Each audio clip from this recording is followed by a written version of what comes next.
வார்த்தைகளையும் பேசி போட்டுடுறாங்க, இணையதளத்தை எழுதியும் போட்டுடுறாங்க, அறிக்கைகளை விட்டுறாங்க. இது அவருடைய தனிப்பட்ட கருத்து, இது கட்சியின் கருத்து இல்லை அப்படின்னு வர போட்டுறாங்க. புரோக்கர் இல்லாமல் வீடு நிலம் வாங்க விற்க குயிக் ப்ராப்பர்ட்டி வாங்க குயிக்காக சேல் பண்ணுங்க. ப்ளே ஸ்டோர் அண்ட் ஆப் ஸ்டோரில் ஆப் இருக்குது. குயிக்காக டவுன்லோட் பண்ணி உங்களோட ப்ராப்பர்ட்டிஸை சேல் பண்ணுங்க. நண்பர்களுக்கு வணக்கம். நான் உங்கள் நண்பன் முருகன். நாம் தமிழர் கட்சிக்குள் விரிசல், கட்சிக்குள் என்ன நடக்குது அப்படின்ற கேள்விக்குறி கட்சிக்குள்ளே இருக்கிற பல பேருக்கு இருந்துக்கிட்டே இருக்குது. தலைமை ஒன்று சொன்ன உடனே அது தலைமையின் கருத்து, அது கட்சியின் கருத்து கிடையாது, நாம் தமிழர் கட்சியினுடைய ஒட்டுமொத்த கருத்து அது கிடையாது அப்படின்னு ஒரு பக்கம் ஒரு அறிக்கை வருது. ஒரு பக்கம் நிர்வாகிகள் சரியில்லை அப்படின்னு ஒரு பக்கம் அறிக்கை வருது. இன்னொரு பக்கம் கட்சியில் இந்த குறிப்பிட்ட நபர் தாங்க எங்களுக்கு பிரச்சனை, நாங்கள் அதனால் கட்சியிலேருந்து வெளியே போகிறோங்க அப்படின்னு ஒரு பக்கம் அறிக்கை வருது. என்னங்க அறிக்கை மேலே அறிக்கையாக நாம் தமிழர் கட்சிக்கு உள்ளேருந்து வந்துக்கிட்டே இருக்குது.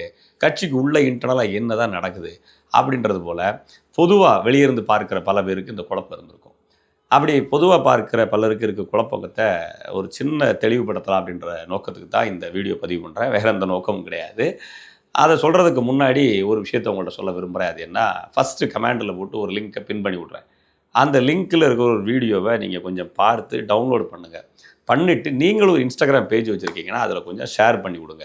அது என்னப்பா தம்பி வீடியோனா, உங்கள் தம்பி நான் ஒரு 2 வருஷமாக ஒரு வேலையை பார்த்தேன், அந்த வேலையை பார்த்து முடிச்சிட்டேன், அந்த முடித்த அந்த வேலையை உங்கள்கிட்ட ஒன்றும் சேர்க்கணும்னு நினைக்கிறேன். அதுக்கான விளம்பரங்கள் தேவைப்படுது. விளம்பரத்துக்கு போனோம்னா லட்சக்கணக்கில் கேட்குறாங்க, நம்மள்ட்ட அவ்வளோ இல்லை. அப்போ எப்படி செய்யலாம் அப்படின்ற ஒரு நோக்கம் வந்திருக்கு. அப்போ நமக்கு நாமே ஊடகம் இல்லையா, அதனால் நம்ம நாம் தமிழர் கட்சி ஆதரவு நிலைப்பாட்டில் இருக்கக்கூடிய நண்பர்கள் நமக்கான ஊடகமாக அவங்களுடைய இன்ஸ்டாகிராம் பேஜ், ஃபேஸ்புக் பேஜில் அந்த விஷயத்தை ஷேர் பண்ணுறாங்க அப்படின்னு சொன்னால் அது மக்கள்கிட்ட போய் சேரும் அப்படின்ற ஒரு சின்ன ஒரு நப்பாசை. உங்களை நம்பினா உங்கள் தம்பி எடுத்துருக்கிற ஒரு சின்ன ஒரு முடிவு. நீங்கள் அதுக்கு சப்போர்ட் பண்ணுவீங்க அப்படின்னு நான் காத்திருக்கிறேன். பார்ப்போம். நான் வந்து ஒரு பெரிய மோட்டிவோடு அந்த விஷயத்தை செஞ்சுருக்கேன். கிட்டத்தட்ட ஒரு 2 வருட கால உழைப்பு. சப்போர்ட் பண்ணுவீங்கன்னு எதிர்பார்த்துருக்கிறேன். பண்ணுவீங்களா இல்லையாங்கிறதையும் கமெண்டில் சொல்லுங்கள். இந்தியாவில் ஒர்க் ஆகும் அந்த ஆப்பு, அதனால் இந்தியாவில் ஒர்க் ஆகலை, மற்ற நாடுகளில் ஒர்க் ஆகலை அப்படின்னு நீங்கள் ஒரி பண்ண வேண்டாம். நீங்கள் பண்ண வேண்டிய ஒரே விஷயம், அந்த வீடியோவை உங்களோட இன்ஸ்டாகிராம் பேஜ்லேயும் உங்களோட ஃபேஸ்புக் பேஜ் உங்களோட இண்டிவிஜுவல் அக்கௌண்ட் என்ன இருக்கோ அதில் கொஞ்சம் நீங்கள் ஷேர் பண்ணால் மட்டும் போதும். வேறு எதுவும் பண்ண வேண்டாம், அதுவே போதும் எனக்கு. சரி, இப்போ அந்த கட்சிக்குள்ளே என்ன நடக்குது தம்பி, அதை பற்றி பார்ப்போம் அப்படின்னு கேட்டிங்கன்னா, கட்சிக்குள்ளே என்ன சொல்கிறாங்கன்னா, பெரியாருடைய கொள்கைகளை வந்து அண்ணன் சீமான் அவர்கள் ஒரு காலத்தில் பேசினார். மேடைதோறும் பெரியார் எங்களுடைய இனத்துக்கு நன்மை செஞ்சுருக்கிறாருன்னு பேசினார். இப்போ சமீபத்தில் அண்ணன் பெரியார் அவர்களை கடுமையாக எதிர்க்கிறார். இது கிட்டத்தட்ட பிஜேபி பேசுகிற அதே டோனில் அவர் பேசுகிறாரு. பிஜேபி என்ன சொல்ல விரும்புதோ அதை அண்ணன் சீமான் சொல்கிறது போல் எங்களுக்கு தோணுது. ஆகையாலே இவர் பிஜேபிக்கு போயிட்டார் அப்படின்றது போல் எங்களுக்கு ஒரு தோற்றம் அளிக்குது. ஏற்கனவே இணையதளங்களில் திமுக ஆதரவாளர்கள், விசிக ஆதரவாளர்கள், கம்யூனிஸ்ட் ஆதரவாளர்கள் எல்லாமே நாம் தமிழர் கட்சி ஒரு பிஜேபியுடைய பி டீம் எழுதிக்கிட்டு இருக்கிறாங்க. தொடர்ந்து அது குறித்தான பிரச்சாரங்களை செஞ்சுக்கிட்டே இருக்கிறாங்க. அப்படி செஞ்சுக்கிட்டே இருக்கிற அந்த விஷயத்தை உறுதிப்படுத்துகிற விதமாக இவர்கள் பெரியார் எதிர்ப்பு அப்படின்றத கையில் எடுக்கிறாங்க. ஆகையால் பெரியார் எதிர்ப்பு அப்படின்றது எங்களுக்கு வந்து ஏற்றுக்க முடியலை, ஒத்துக்க முடியலை, எங்களுக்கு நெஞ்சமெல்லாம் புண்ணாகுது அப்படின்னு சொல்லிட்டு உள்ளூரை மனக்கசப்பு எடுத்துக்கிறாங்க. எடுத்துக்கிறதோட மட்டும் இல்லாமல் இந்த திமுக பரப்புகிற இந்த ஐடி விங் பரப்புகிற அந்த கருத்தை மண்டைக்குள்ளே வச்சுக்கிட்டு என்ன செய்கிறதுன்னு தெரியல, அப்படியே ப்ரெஷர் தாங்காமல் அறிக்கையும் விட்டுறாங்க. வார்த்தைகளையும் பேசி போட்டுடுறாங்க, இணையதளத்தை எழுதியும் போட்டுடுறாங்க, அறிக்கைகளை விட்டுறாங்க. இது அவருடைய தனிப்பட்ட கருத்து, இது கட்சியின் கருத்து இல்லை அப்படின்னு வர போட்டுடுறாங்க. அப்போ என்ன சொல்ல விரும்புகிறாங்க அப்படின்னு பார்க்குற பொழுது, முதல்ல பெரியார் எதிர்ப்பு நாம் தமிழர் கட்சி கொள்கையா அப்படின்ற இடத்துல கொண்டு வந்து நகர்த்தி நிறுத்துகிறாங்க இந்த நாம் தமிழர் கட்சிக்கு உள்ளேருந்து வெளியே போக விரும்புகிறவங்க. சரி, இப்போ இந்த இடத்துல நகர்த்தி நிறுத்தியிருக்காங்க இல்லையா, இதுக்கப்புறம் இந்த பாயிண்ட் எங்கே போகும் அப்படின்ற இடத்துல நான் உங்கள்கிட்ட கேள்வி கேட்க விரும்புகிறேன். இங்கே தான் நாம் தமிழர் கட்சிக்கு இருக்கக்கூடிய அந்த தின் லேயர், நாம் தமிழர் கட்சியினுடைய ஆதரவாளர்கள் அந்த பிஜேபிக்கும் நாம் தமிழர் இருக்கக்கூடிய அந்த தின் லேயரை கரெக்டாக வந்து என்ன செய்யுது, திமுக ஃப்ரேம் பண்ணி உடைக்குது. பிஜேபி எதிர்ப்புக்கும் நாம் தமிழர் கட்சியினுடைய ஆதரவுக்கும் இருக்கக்கூடிய அந்த இடத்த கரெக்டாக உடைக்கிறாங்க. நாம் குல தெய்வ வழிபாட்டை கையில் எடுக்கிறோம், குலதெய்வ வழிபாட்டு கையில் எடுத்தால் வீரத்தமிழர் முன்னணி ஒன்று தொடங்குகிறோம், முருக வழிபாட்டை எடுக்கிறோம், வேல் வழிபாட்டை கொண்டு வரோம், ஐயா வைகுந்தர் வழிபாட்டை கொண்டு வர்றோம். இது சனாதன எதிர்ப்புக்கான குரல். குலதெய்வ வழிபாட்டில் கருவறைக்குள்ளே யாருனாலும் போயிடலாம். என் குலதெய்வம் கோயிலுக்குள்ளே நான் கருவறைக்குள்ளே போக முடியும், என்கிட்ட சொல்ல போனால் நான் தான் சாமியே ஆடணும். இதுதான் சூழ்நிலை. அப்போ கருவறைக்குள்ளே போக முடியுமா தம்பி அப்படின்னா அதை நான் போய்த்தான் ஆகணும், நான் தான் சாமி ஆடி ஆகணும், ஒரு வழி கிடையாது. இதுதான் சூழ்நிலை. ஒவ்வொரு குலதெய்வங்களும் அவன் குலதெய்வங்களும் அப்படி தான் இருக்கும். அந்த குடும்பத்துக்காரன் சாமியோட அவன் தான் பூசாரி, அவன் தான் எல்லாமே, அவன் தான் கோயில் சிலையே எல்லா வேலைகளும் பார்ப்பாங்க. இதுக்கு ஆரிய பார்ப்பனம் தேவைப்படாது. இல்லைங்க எனக்கு அந்த குலதெய்வ செட்டப் செட் ஆகலை அப்படின்னு சொன்னால், ஐயா வைகுந்தர் வழிபாடு இருக்குது, அது வெளியே போகும்போது அனைத்து சாதி சமூகங்களும் சமம். நீங்கள் உங்களுக்கெல்லாம் இப்படி ஒன்றும் பார்ப்பன நூல்கள்லாம் தேவைப்படாது. நம்ம அகிலத்திரட்டு அம்மானு ஒரு புத்தகம் எழுதி வச்சுருக்கோம், இதே படிங்க. எந்த உருவ வழிபாடும் கிடையாது. கோவிலில் ஒரு கண்ணாடி இருக்குது, ஒரு வேல் இருக்குது, அதில் கண்ணாடிக்கு முன்னாடி ஒரு சின்ன தீபம் விளக்கு எரிஞ்சிட்டு இருக்கோம், அதை பாருங்கள், அவ்வளோதான். அதை கும்பிடுங்க. உங்களுக்கு நீங்கள் தான் கடவுள். நீங்கள் பார்த்தீங்கன்னா கண்ணாடியில் நீங்கள் தான் தெரிவிங்க, நீங்கள் தான் கடவுள், உங்களுக்கு உள்ளே தான் நான் இருக்கிறேன். இந்த பிரபஞ்சத்தில் படைத்த ஒவ்வொரு உயிருக்குள்ளே நான் இருக்கிறேன், நான் பரமாத்மாவாக இருக்கிறேன் அப்படின்னு சொல்லிட்டு இந்த தத்துவம் சொல்ல வருது. அப்புறம் ஏன் நாம் கருவறைக்குள்ளே போகணும், அதுக்குள்ளே நீங்களும் போய்க்கலாம் அப்படின்னு சொல்ல வருது. கருவறை அப்படின்ற கான்செப்டை உடைக்கிறதுக்காக இந்த 2 மெத்தட் இருக்குது, இதை எடுத்துக்கோங்க அப்படின்னு நாம் தமிழர் கட்சி வீரத்தமிழர் முன்னணியை கொண்டு வருது. இந்த பிஜேபியினுடைய ஆதரவு கூட்டமாக இருக்கிற திமுக, பிஜேபியின் மறைமுகமாக வேலை செய்கிற திமுக, பிஜேபியோட கோட்பாடுகளை அப்படியே ஏற்றுக்கிட்ட திமுக இந்த லேயரை உடைக்க விரும்புது. நீங்களும் பார்ப்பன கைக்கூலிக தான் அப்படின்னு சொல்ல விரும்புது. அதுக்கு அவங்க பெரியார் என்ற விஷயத்தை தூக்கி கொண்டு வந்து வம்படியாக திணிக்கிறாங்க. அப்போ இந்த பெரியார் எதிர்ப்பை கையில் எடுக்கிற பொழுது நாம் தமிழர் கட்சியை பார்த்தீங்களா, நான் அப்போவே சொன்னேன், இவங்க ஆரிய அடிமைன்னு சொன்னேன், அந்த அந்த அந்த விஷயத்துக்குள்ள இழுத்து விட்றாங்க. இப்போ ஆரிய அடிமை நாம் இல்லை அப்படின்னு சொல்கிறதுக்கு நம்மள்ட்ட இருக்கிற ஸ்ட்ராங்கான ஆதாரம் என்ன, நம்ம குலதெய்வ வழிபாட்டுக்கு போகிறோங்கிறது. ஆரியர்களை பின்பற்றக்கூடியவங்க குலதெய்வ வழிபாட்டுக்கு போகிறதில்ல, திருப்பதி போய் பெருமாள் கோயிலுக்கு போகிறாங்க. பெருமாள் தலையிலேருந்து ஒருத்தனை படைச்சான், முட்டிலேருந்து ஒருத்தனை படைச்சான், தோல்லேருந்து ஒருத்தனை படைச்சான், உள்ளங்காலிலேருந்து ஒருத்தனை படைச்சாங்கிற தத்துவத்தை ஏற்றுக்கிட்டுதாங்க. நாம் அப்படி ஏற்றுக்கல. நாம் வீரத்தமிழர் முன்னணிங்கிற ஒரு அமைப்பை துவங்குறோம். நாம் தமிழர் கட்சிக்கு உள்ளே இருக்கக்கூடிய ஒரு படைப்பிரிவாக இருக்குது. இது கலாச்சாரத்தை மீட்டெடுக்குது. என் தாத்தாவோட தாத்தாவோட தாத்தாவோட தாத்தா எந்த சாமியை கும்பிட்டாரு அப்படின்னு தேடி போகுது, பேர் தேடி போகுது, நம்ம டிஎன்ஏவை தேடி போகுது, அதில் இருக்கிற இறைநிலையை தேடி போகுது. ஒரு நாடு ஒரு மக்கள் அப்படின்ற போது கம்ப்ளீட் சைக்கிள் வேணும். பொருளாதாரத்தை தேடணும், கல்வியை தேடணும், மருத்துவத்தை தேடணும், வழிபாட்டை தேடணும், அவருடைய மொழியை தேடணும். இந்த மாதிரி எல்லா விஷயத்தையும் தேடி ஒரு தலைமை கட்டமைக்க வேண்டிய அவசியம் வருது. இதுதான் ஒரு கம்ப்ளீட் சைக்கிள்.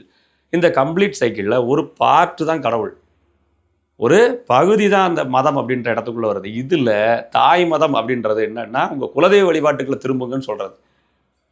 இந்த விஷயத்தை பிடிச்சிக்கிட்டு என்ன செய்கிறாங்கன்னா, நாம் தமிழர் கட்சிக்கு எதிராக பேசக்கூடியவங்க எல்லாருமே நீங்கள் பிஜேபிக்குள்ளே ஒரு அங்கமாக செயல்படுறீங்க அப்படின்ற கருத்தை தொடர்ந்து பரப்புகிறாங்க.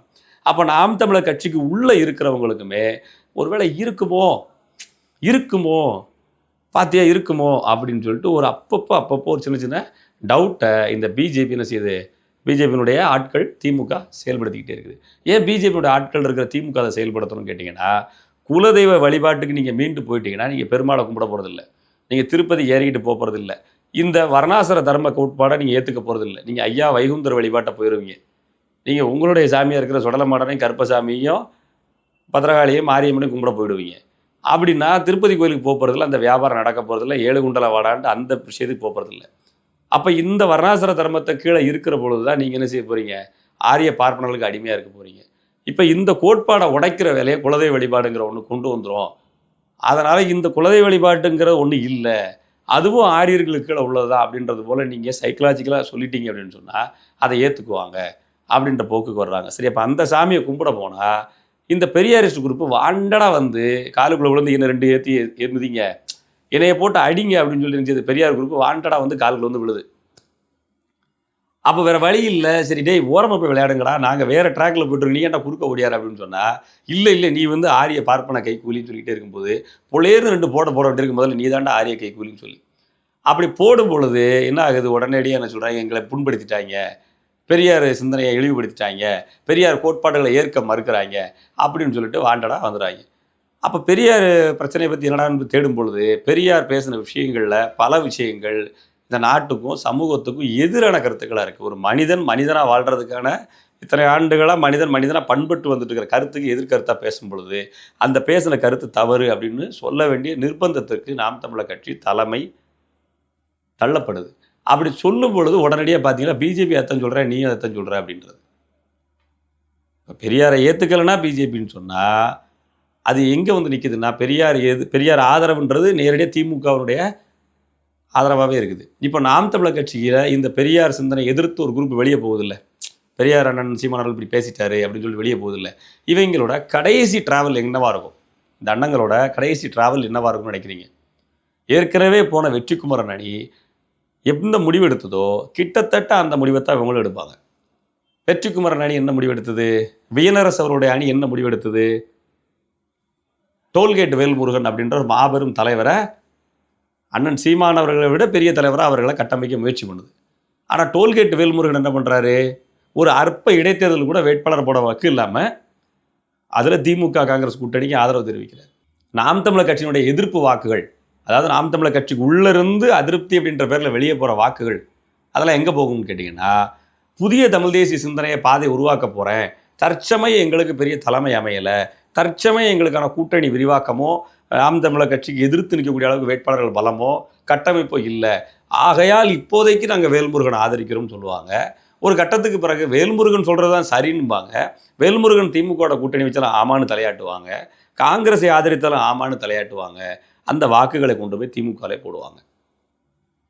இதுக்கு பருத்தி மூட்டை குடோன்ல இருந்திருக்கலாம் இல்லையா?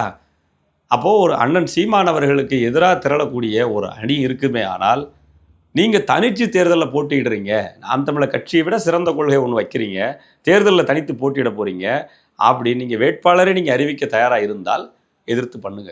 அதில் எந்த மாற்றமும் இல்லை. எந்த ஒரு உங்களை எதிர்க்கிற நோக்கம் எங்களுக்கு வராது, உங்களை எதிர்க்க வேண்டிய அவசியம் வராது. தமிழ் தேசிய கருத்தில் இருக்கக்கூடிய இன்னொரு அரசியல் கட்சி பிரதானமாக எழுந்து வரணும் அப்படின்ற பாராட்டுகளோடு அண்ணன் சீமான் அவர்கள் சொல்லிடுவார். சீமான் தம்பிகளும் உங்களை எதிர்க்க போகிறதில்லை.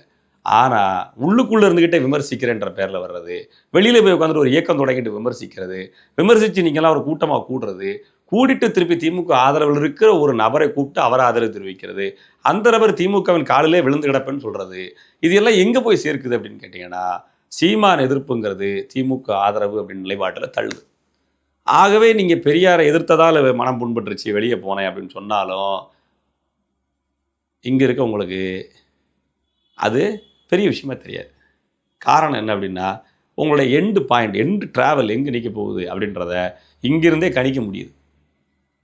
எங்கிருந்து கணிக்க முடியுது? உங்களால் தேர்தல் காலத்தில் நாம் தமிழர் கட்சியை விட ஃபோர்ஸ்ஃபுல்லான ஒரு வேட்பாளரை நிப்பாட்ட முடியாது. நாம் தமிழர் கட்சி செய்கிற வார்த்தைகளை, பேசுகிற அந்த விஷயங்களை விட ஃபோர்ஸ்ஃபுல்லாக மேடைகளில் பேசி ஒரு மக்கள் அணியை திரட்டி ஒரு மக்கள் அரசியல் பாதையை உருவாக்க முடியாது. இந்த சூழ்நிலையில் இருக்கிற நீங்கள் நாம் தமிழர் கட்சியில் இருக்கிற அந்த விஷயத்தை விமர்சிக்கும் பொழுது உங்களுடைய அரசியல் என்னவா பார்க்கப்படுது? நாம் தமிழர் கட்சி மூலமாக, அண்ணன் சீமான் அவருடைய தம்பிகள் மூலமாகன்னு கேட்டிங்கன்னா என்னவா எங்களுடைய பார்வையில் தெரியுதுன்னா, திமுகவினுடைய இன்னொரு அணியாக தான் நீங்கள் செயல்படுறீங்க. திமுகவில் இருக்கிற தமிழ் தேசிய அணி, அவ்வளோதான் சொல்ல விரும்புகிறோம். இதுக்கப்புறமா நாங்கள் பெரியார் எதிர்ப்பை நீங்கள் பண்ணால் நாங்கள் கட்சியிலேருந்து வெளியே போனால் தாராளமாக போங்க, ப்ளீஸ் கெட் அவுட் அப்படின்ற வார்த்தையை தான் அண்ணன் சீமான் அவர்கள் சீக்கிரமாக இங்கிலீஷில் சொல்லுவார். ரொம்ப சீக்கிரமாக சொல்லுவார், ப்ளீஸ் கெட் அவுட்னு சொல்லுவார். நாம் தமிழர் கட்சிக்குள்ளே இருக்கிறவர்கள் தலைமை அப்படின்ற ஒரு விஷயத்தை ஏற்றுக்க தயாராக இருக்க வேணும். அப்படி ஏற்றுக்கிட்ட தலைமை ஒரு கருத்தை சொல்லுதுன்னா அந்த கருத்தில் இருக்க விஷயத்தை ஆராய்ச்சி பண்ணலாம். அந்த கருத்தில் என்ன தவறு நடந்திருக்குது, அந்த கருத்துக்குள்ளே இருக்கிறதுல என்ன பிரச்சனை அப்படின்றத நாம் யோசிக்கலாம். அது குறித்தான விஷயங்களை கலந்துக்கிட்டு அதில் தவறு இருக்குமே ஆனால் அதை பற்றி விவாதிக்கலாம். ஆனால் தனிநபர்களெல்லாம் திமுகவில் இணையறன்றதுக்காகவே தலைமை ஒரு கருத்து சொன்ன உடனே இந்த கருத்து ஏன் சொல்கிறாரு, எதுக்காக அந்த கருத்து சொல்லப்பட்டதுன்றது எதையுமே கவனிக்காமல் எடுத்த எடுப்பில் அறிக்கை விடுவீங்க, வார்த்தை போர்கள் நடத்துவீங்க, நிர்வாக கட்டமைப்பிலிருந்து வெளியேறுவீங்க, உங்களுக்கான ஆதரவாளர்களை திரட்டுவீங்க அப்படின்னு சொன்னால் உங்களை பிஜேபியின் ஸ்லீப்பர் செல்லாக தான் நாம் தமிழர் கட்சியினுடைய அண்ணன்களும் அக்காக்களும் தம்பிகளும் பார்ப்போம். இதில் எந்த ஒரு மாற்று கருத்தும் இல்லை. அது யாராக இருந்தாலும் சரி. இன்னும் சொல்லப்போனால் அண்ணன் சீமானவர்களுக்கு பக்கத்தில் இருக்கிற ஒருத்தர் கூட நாளைக்கு ஒரு கருத்தை சொன்னால், அதாவது அண்ணன் சீமானவர்கள் பேசின கருத்துக்கு எதிர்கருத்து சொன்னால் சொல்லிட்டு அது அவருடைய கருத்து, கட்சியின் கருத்தல் அப்படின்றது போல் அறிக்கை விடுத்தால், அப்படி அறிக்கை விடுற அந்த அளவுக்குள்ளே யோசிக்கக்கூடிய ஆள் எங்களுக்கு தேவையில்லை. இதுதான் எங்களுடைய நிலைப்பாடாக இருக்குது. சரி, இப்போ நாம் தமிழர் கட்சி பற்றி என்ன நிலைப்பாடு இருக்குங்கிறத நாம் தமிழர் கட்சிக்குள்ளேருந்து வெளியே போனவங்க தெரிஞ்சுக்குவாங்க. நாம் தமிழர் கட்சிக்குள்ளே என்ன நடக்குது அப்படின்னு நினைக்கிறவங்களோட தெரிஞ்சுக்க வாய்ப்பு இருக்குது. இப்போ இதுக்கெல்லாம் மைய காரணம் உங்களுக்கு என்னென்னு தெரிஞ்சிருக்கும். ஆரிய பார்ப்பன எதிர்ப்புக்கு எதிராக நம்மள்கிட்ட இருக்கிற விஷயம் குல தெய்வ வழிபாடு. ஆகவே வருஷத்துக்கு ஒருக்கவாது உங்களுடைய குலதெய்வத்துக்கு போயிட்டு கும்பிட்டுட்டு வாங்க. குலதெய்வம் கோயில் அப்படியே பெரிய ராஜராஜ சோழன் கட்டினது போல் பெரிய மாட மாளிகையாக இருக்கணும், பெரிய கோபுரமாக இருக்கணும்லாம் அவசியம் இல்லை. அது ஊருக்கு ஒதுக்குப்புறமா ஒரே செங்கலை வச்சு கூட சும்மா கும்பிட்டுட்டும் இருப்பாங்க. அதுதான் குலதெய்வமாக கூட இருக்கும். உங்களுக்கு தேடுங்க, தேடி போங்க. அது உங்கள் தாத்தாவோட தாத்தான்னு ஒரு 10-50 தலைமுறைக்கு முன்னாடி கூட கும்பிட்டுருப்பாங்க அந்த சாமியை. அங்கே தான் நம்ம டிஎன்ஏ இருக்குது. நம்மளுடைய முன்னோருடைய ஆத்மாக்கள் அங்கே தான் சுற்றிக்கிட்டு இருக்குது. அவங்களோட ஆசீர்வாதத்தை தேடுங்க. பல விஷயங்களை கற்றுக் கொடுப்பாங்க. அப்படி கற்றுக்கிட்டிங்கன்னா அரசியல் தெளிவு பிறக்கும். அந்த தெளிவு பிறக்கிற நாளில் ஆரிய பார்ப்பனர்களுக்கும் நமக்குமான இடைவெளி என்னன்னு புரிய வரும். தமிழ்நாட்டுக்குள்ளே உட்காந்துக்கிட்டு தெளிவாக தமிழ் பேசிக்கிட்டு திருப்பதி கோயிலுக்கு தான் போவேன், அங்கே போனால் தான் திருப்பம்னு நினைக்கிற பல பேருடைய உண்மை முகம் தெரிய வரும். அவர்கள் எல்லாரும் பெரும்பாலும் வீட்டுக்குள்ளே ஏமி செத்துனாரு பாவுனாரா அப்படின்னு கேட்குறாங்க இல்லையா, அந்த மொழியை பேசுகிறாங்கங்கிறது காலங்கள் கடந்த பிறகு உங்களுக்கு புரியும். சீக்கிரமாக புரியணும்னா உங்கள் குலதெய்வத்தை தேடி போங்க, உண்மை புரியும். நன்றி. அட என்னங்க இன்னும் அவங்களுக்கு தெரியாது, ஒரு ப்ராப்பர்ட்டி உங்களால் குயிக்காக வாங்கவும் முடியும் விற்கவும் முடியும். அதுக்கு நீங்கள் ஃபஸ்ட்டு பண்ண வேண்டியது குயிக் ப்ராப்பர்ட்டி ஆப்பை டவுன்லோட் பண்ணணும். ப்ளே ஸ்டோர் அண்ட் ஆப் ஸ்டோரில் ஆப் இருக்குது. குயிக்காக டவுன்லோட் பண்ணி உங்களோட ப்ராப்பர்ட்டிஸை சேல் பண்ணுங்கள்.